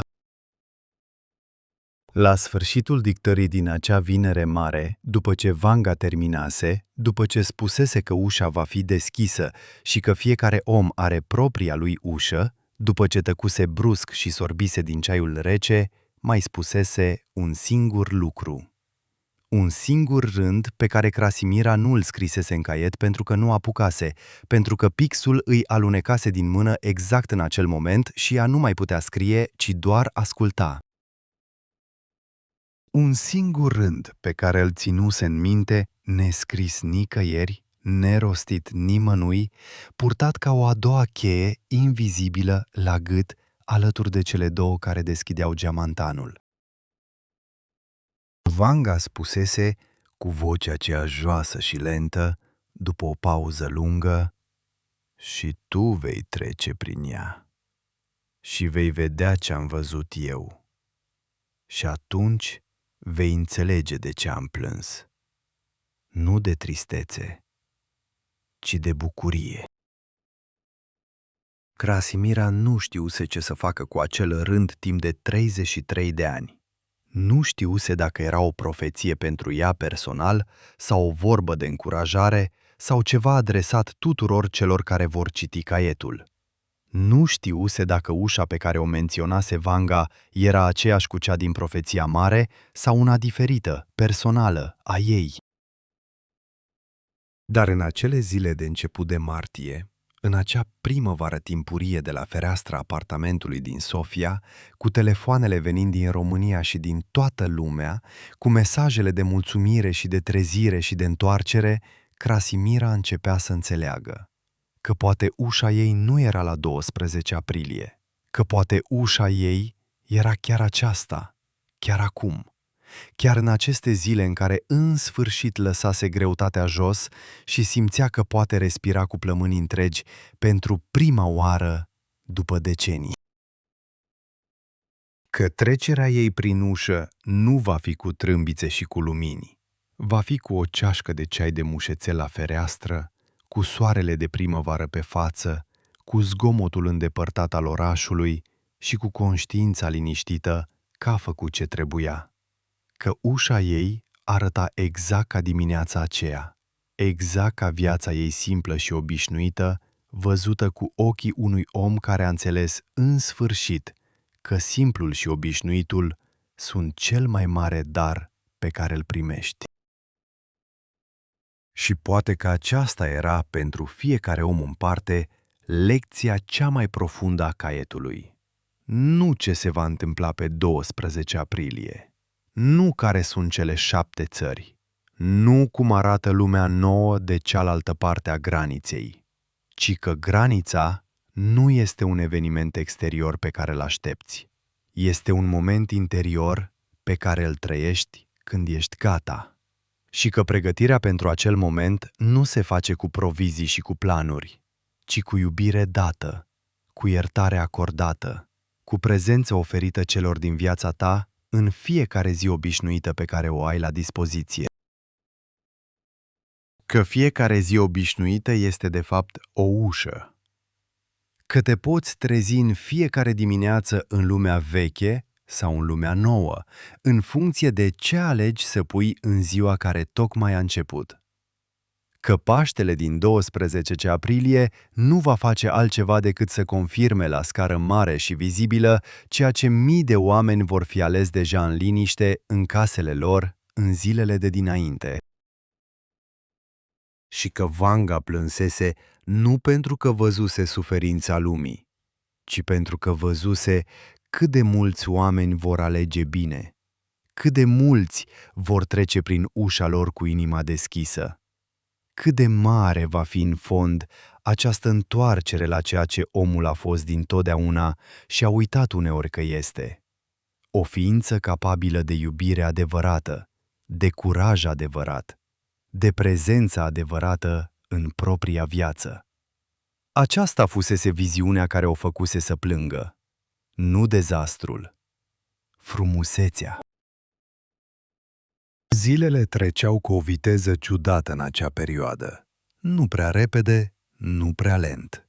Cu acea cadență rară pe care o au uneori perioadele de tranziție, când fiecare zi pare să aibă mai mult înăuntrul ei decât de obicei, ca și cum timpul însuși s-ar fi dilatat puțin pentru a face loc a tot ce trebuia trăit și simțit și înțeles înainte de o schimbare mare.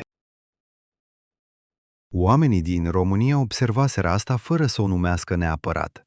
O simțeau în felul în care serile deveniseră mai lungi, nu din cauza schimbării fusului orar, ci din cauza felului în care le trăiau. Stăteau mai mult la masă după cină, vorbeau mai mult față în față și mai puțin pe telefon. Ieșeau mai des la plimbare seara, nu cu un scop precis, ci pur și simplu pentru că simțeau nevoia să fie afară, sub cer, în aerul acelei primăveri timpurii care mirosea a pământ dezghețat și a început de ceva nou. Era o schimbare subtilă în ritmul vieții cotidiene, aproape imposibil de fotografiat sau de descris în statistici, dar prezentă și reală. Prezentă în liniștea mai lungă dintre două vorbe, în gesturile mai atente, în priviri care durau puțin mai mult decât de obicei înainte să se întoarcă la ecrane.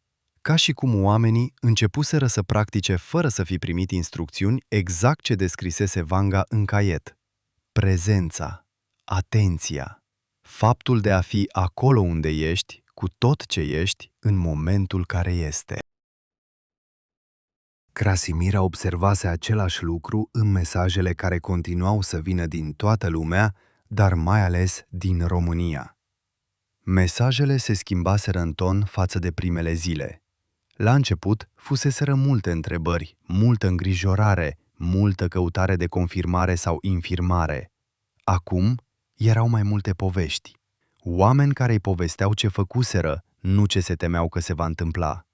Oameni care scriau că au vorbit cu un frate cu care nu vorbiseră de ani, că au vizitat un prieten bolnav pe care l-amânaseră de prea mult timp, că au spus copilului lor lucruri pe care le simțeau de mult, dar nu le rostiseră niciodată. Povestea se mutase din viitor în prezent și aceasta era poate cea mai importantă mutare posibilă. Pentru că teama trăiește în viitor, regretul trăiește în trecut. Dar viața reală, cea care contează și rămâne, trăiește doar în prezent. Și oamenii aceia, în casele lor din Cluj și Iași și Craiova și Timișoara și din mii de sate pe care nicio hartă de știri nu le marchează, se întorseseră în prezent. Câte puțin, câte unul, în felul lor specific și irepetabil. Caietul Krasimirei le oferise un motiv să facă ceea ce, în fond, simțeau deja că trebuie să facă. Uneori, ai nevoie de un motiv exterior ca să-ți permiți să faci ce simți interior. Uneori, ai nevoie de o voce din trecut care să-ți confirme că ceea ce simți în prezent este real și merită urmat. Și vocea aceea, venind din 1993, dictată în lacrimi într-o bucătărie mică din Petrici, ajunsese tocmai la timp. 33 de ani fusese termenul de așteptare și acum, privind ce se întâmpla în acele zile de martie, Krasimira înțelegea de ce. Nu pentru că lumea din 1993 nu ar fi avut nevoie de acel mesaj, ci pentru că lumea din 2026 era pregătită să-l primească altfel. Era o lume mai obosită, mai deziluzionată, mai sătulă de zgomot și de promisiuni deșarte și tocmai de aceea mai deschisă la ceva simplu și adevărat. O lume în care oamenii știau deja, din proprie experiență acumulată în decenii, că marile soluții venite de sus nu rezolvau ce era stricat în interior, că nicio politică și nicio tehnologie și nicio creștere economică nu putea umple golul pe care îl simțeau seara când se uitau la tavan și se întrebau dacă trăiesc sau doar supraviețuiesc. O lume care era gata să audă că schimbarea nu vine de afară, că vine dinăuntru, că vine din fiecare om care alege într-o dimineață obișnuită să fie altfel decât ziua anterioară. Și tocmai în această deschidere, în această oboseală fertilă a unei lumi care epuizase soluțiile false, mesajul din caiet prinsese rădăcini. Nu în teama de catastrofă, nu în fascinația pentru mistic, ci în recunoașterea unui adevăr vechi pe care îl știai de mult și pe care cineva tocmai îl rostise cu voce tare. România îl recunoscuse repede, pentru că îl mai trăise. Îl trăise în nopțile de iarnă din 1989, când oamenii ieșiseră în stradă fără să știe ce vine după, dar știind că ce era nu mai putea rămâne. Îl trăise în primii ani grei de după, când certitudinile se prăbușiseră una după alta și nu rămăsese nimic solid în afară de oamenii din jur și de pământul de sub picioare. Îl trăise în fiecare criză și în fiecare revenire, în fiecare cădere și în fiecare ridicare, în acel ciclu pe care îl cunoaște un popor care a trăit la intersecția imperiilor și a supraviețuit tuturor. Că esența nu este în ce ți se întâmplă, este în ce alegi să fii în timp ce ți se întâmplă. Această înțelepciune nu se preda în școli, nu se găsea în manuale, dar se transmitea, invizibil și sigur, prin felul în care o bunică mângâia un copil speriat, prin felul în care un sat întreg se strângea la o înmormântare fără să fie chemat, prin felul în care oamenii se ajutau în tăcere în momentele grele, fără să aștepte mulțumiri și fără să facă din asta o poveste de spus altora. Aceasta era România pe care nu o vedeau camerele de știri, România care nu genera titluri și nu atrăgea analiști internaționali, România care trăia în cotidianul nefilmat al milioane de oameni obișnuiți, care făceau în fiecare zi alegeri mici cu consecințe mari pentru cei din jurul lor. Și în zilele acelea de martie, această Românie era mai vizibilă decât de obicei, nu pentru că se schimbase ceva în structura ei, ci pentru că mai mulți oameni o observaseră. Mai mulți oameni priviseră în jur și văzuseră ce era deja acolo, ce fusese mereu acolo, dar trecuse neobservat în graba zilelor obișnuite. Crasimira nu fusese niciodată în România, dar România venise la ea, prin miile de mesaje, prin poveștile oamenilor, prin căldura specifică a unui popor care știe să simtă adânc și să exprime ce simte cu o directețe dezarmantă. Și în acele zile, stând la fereastra ei din Sofia cu telefonul în mână, ea simțea că poate că România era, fără să știe, unul dintre locurile unde mesajul din caiet prinsese rădăcinile cele mai adânci. Nu pentru că românii ar fi mai special decât alte popoare, ci pentru că purtau în ei din adâncul istoriei lor exact ce era nevoie pentru a primi acel mesaj cum trebuia primit. Inima deschisă, memoria suferinței, curajul de a merge mai departe și credința că, dincolo de graniță, există ceva care merită traversarea. Că există lumină după întuneric, că există înviere după Vinerea Mare, că 12 aprilie nu este un capăt, este un început. În dimineața zilei de 11 aprilie, cu o zi înainte de Paști, Crasimira Stoianova s-a trezit mai devreme decât de obicei. Nu din cauza unui coșmar, nu din cauza unui zgomot. S-a trezit pur și simplu, brusc și complet, ca și cum cineva ar fi aprins o lumină înăuntrul ei și somnul nu mai avusese niciun rost să continue. A stat câteva clipe nemișcată, privind tavanul alb al camerei, ascultând liniștea dimineții timpurii. Afară, Sofia dormea încă. Cerul prin geam era aceea culoare de albastru închis care nu este noapte și nu este zi, ci ceva între ele, acel prag de lumină pe care îl trăiești doar dacă ești treaz înainte ca lumea să se trezească. S-a ridicat încet și-a pus halatul, a mers la bucătărie. A pus apa la fiert pentru ceai, mușețel și mentă și cimbru, exact cum făcea în fiecare dimineață de 33 de ani. A luat caietul de pe masă, l-a ținut în mâini câteva clipe, l-a simțit cu palmele, hârtia aspră și îngălbenită, copertele moi de atâta vreme și l-a pus la loc, închis. Nu mai era nevoie să-l deschidă. Știa fiecare rând din el pe de rost. Îl purta în ea mai sigur decât orice arhivă. A turnat ceaiul în ceașca aceea veche, cu un trandafir pictat pe ea, pe care o folosea de când o moștenise de la mătușa ei. A dus-o la fereastră și a privit cum cerul se schimbă, cum albastrul acela adânc cedează treptat, cum prima dungă de lumină apare la orizont, cum Sofia începe să se contureze în întunericul care se subțiază. Era o dimineață ca oricare alta și nu era ca niciuna de până atunci. Mâine era Paștele. Mâine era 12 aprilie 2026. Granița despre care Vanga vorbise cu lacrimi pe obraj într-o bucătărie mică cu 33 de ani în urmă, Krasimira nu știa ce va aduce ziua de mâine în termeni concreți, vizibili, măsurabili. Nu știa dacă cerul va arăta diferit, sau dacă pământul se va cutremura, sau dacă vreo știre mare va sparge liniștea dimineții. Nu știa care sunt cele 7 țări și nu mai simțea nevoia urgentă să știe. Înțelesese în aceste săptămâni de când deschisese caietul că această cunoaștere nu îi aparținea ei și nu aparținea niciunuia dintre cei care o căutau cu atâta ardoare pe internet.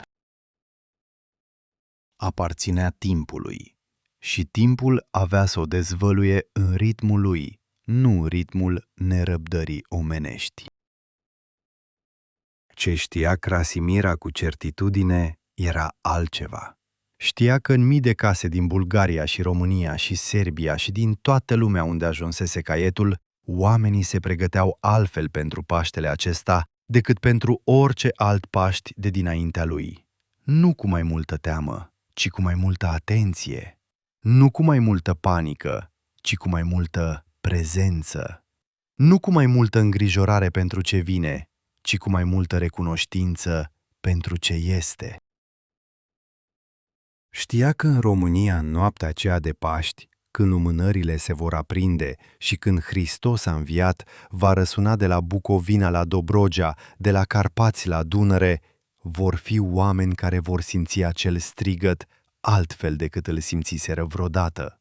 Nu ca un ritual repetat mecanic din obișnuință, ci ca pe o afirmare a ceva ce trăiseră în ei în ultimele săptămâni, în intimitatea trezirilor lor personale, în alegerile lor mici și mari de a fi mai buni, mai prezenți, mai iubitori față de cei din viața lor.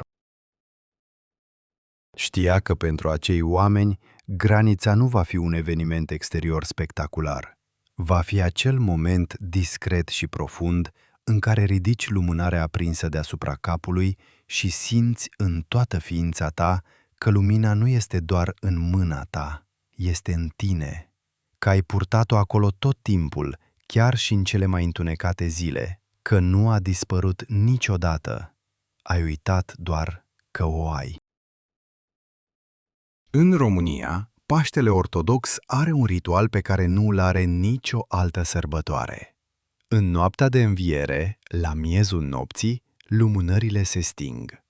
Totul devine întuneric complet în biserici și în curțile din jurul lor.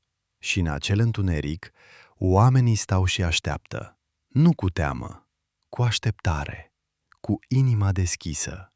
Și apoi vine lumina, dintr-un singur punct, și se propagă din lumânare în lumânare, din om în om, până când toată curtea, toată strada, tot satul sau tot cartierul este luminat de mii de flăcări mici, fiecare în mâna unui singur om. Aceasta era imaginea pe care Vanga o văzuse și care o făcuse să plângă. Nu catastrofa, nu dispariția unor țări de pe hartă, ci aceasta. Mii de oameni stând în întuneric, așteptând, și lumina propagându-se din unul în altul, până când nu mai rămâne niciun colț de umbră. Mii de oameni care, fiecare cu lumânarea lui, fac împreună ceva ce niciunul nu putea face singur. Caietul nu fusese o profeție despre sfârșitul lumii, fusese o profeție despre învierea ei. Krasimira a sorbit ultima înghițitură de ceai. Ceașca cu trandafirul pictat era goală și răcită. Afară, Sofia se trezise complet, cu zgomotele ei de dimineață, cu mașinile și cu pașii și cu vocile care umpleau spațiul de sub fereastră.